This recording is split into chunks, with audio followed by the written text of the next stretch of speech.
जमीन का विवाद बना जी का जंजाल। 13 साल पहले इसी जमीन के विवाद के कारण 2 लोगों की गोली मारकर कर दी थी। गोली मारने वाले हत्यारोपी 12 साल के बाद जमानत पर छूट कर आए। उसी मेड़ के विवाद में फिर से उन्हीं आरोपियों ने 17 अगस्त को कर दी गोली मारकर अनुज की हत्या। मेरा नाम है तेजपाल वर्मा, जनता का दम न्यूज देख रहे हैं आप। दरअसल आज की जो सच्ची कहानी है वो जिला पीलीभीत के अंतर्गत एक थाना पड़ता है बीसलपुर। इस गांव नबीपुर अखौला में आज से 13 साल पहले 26 फरवरी 2009 को एक दिल दहला देने वाली घटना हुई थी, जिससे गांव के 2 परिवार ही नहीं टूटे थे बल्कि उस पूरे गांव में दर्दनाक 2 हत्याओं ने मातम पसार दिया था और लोग अपने घरों से निकलने से डरने लगे थे। कुछ दिन हालात सुधरे और इसके बाद वह लोग जैसे ही सुचारू रूप से अपने जीवन को पुनः पटरी पर लाए और फिर से आज 12 साल के बाद वहाँ पे दिल दहला देने वाली वारदात हुई है। दरअसल 2009 में इस नबीपुर अखौला के अंदर एक घटना हुई थी और उस घटना में क्या हुआ था कि एक परिवार में 3 लोग, जिसका नाम रामचंद्र और इसके 2 बेटे थे कुशलेश और शिवलेश, इन लोगों का विवाद इनके ही एक पड़ोस में रहने वाले व्यक्ति से हुआ था, जो दूर का इनका रिश्तेदार लगता था। लेकिन जो विवाद हुआ था वह खेत की मेड़ को लेकर हुआ था, जो आज होना आम बात है। लेकिन कभी कभी विवाद इतना गहरा हो जाता है और छोटी सी चीज़ को लेकर शायद जिसका परिणाम देखकर लोग सन्न रह जाते हैं। यहाँ पर भी ऐसा ही हुआ था।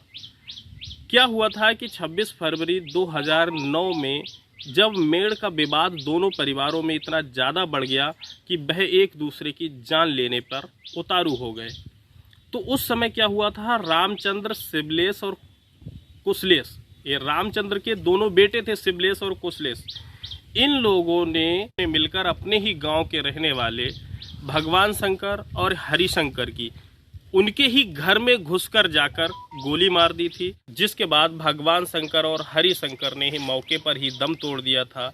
जिसके बाद क्या हुआ था कि इन तीनों हत्यारोपियों को, जिसमें से जो रामचंद्र और इनके 2 बेटे शिवलेश और कुशलेश थे, इन तीनों को आजीवन कारावास की सज़ा हुई थी। लेकिन आजीवन कारावास की सज़ा होने के बाद ये 12 साल तक लगभग सज़ा काट चुके थे। इसके बाद हाई कोर्ट के द्वारा इन्हें जमानत दे दी गई और जमानत पर छूट कर जैसे ही 1-1.25 साल पहले ये गांव में आए, तो गांव में ना जाकर, क्योंकि गांव में इनका पुराना विवाद चल रहा था, ये बीसलपुर से 40 किलोमीटर दूर पीलीभीत में रहने लगे थे अपने परिवार के साथ।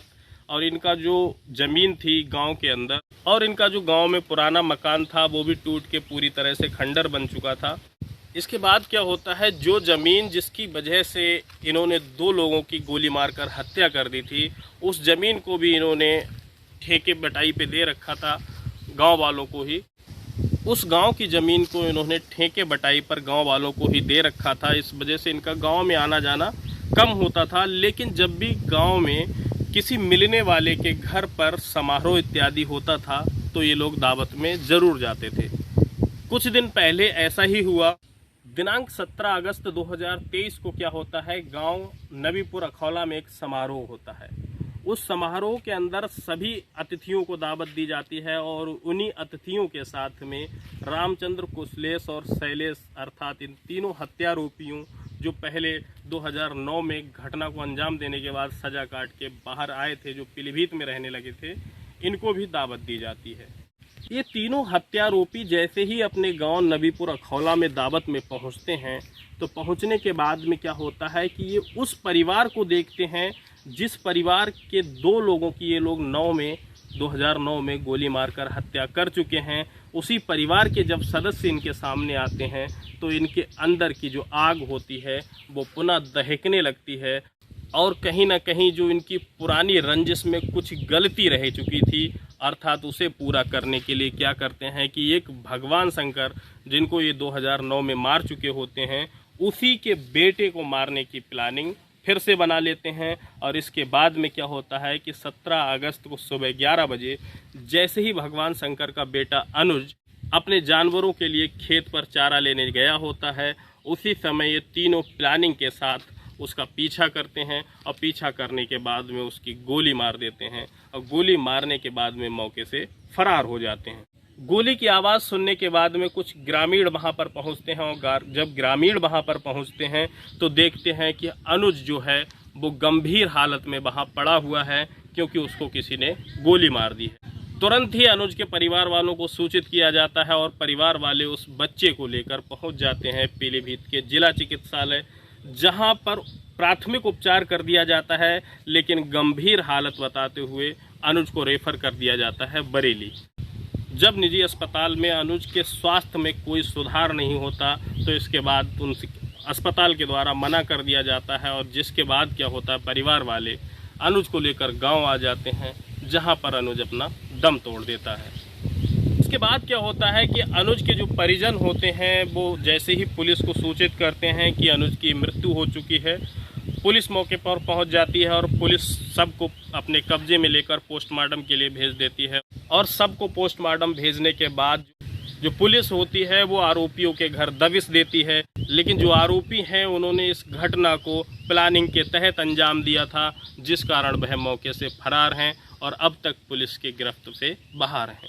दोस्तों, छोटे से जमीन के विवाद अर्थात जमीन के बीच में पड़ी मेड़ के विवाद को लेकर ये जो घटना हुई, जिसमें पहले पिता भगवान शंकर और इसके बाद में उन्हीं के चाचा हरि शंकर की गोली मारकर घर में घुसकर गोली मारकर हत्या कर दी गई, और उसके आज 13 साल के बाद उनके बेटे की गोली मारकर हत्या कर दी गई। इस तरह से एक छोटी सी मेड़ का विवाद कैसे दो परिवारों को बर्बाद करके रख देता है, इस पर आपकी क्या राय है हमें कमेंट सेक्शन में ज़रूर दीजिएगा।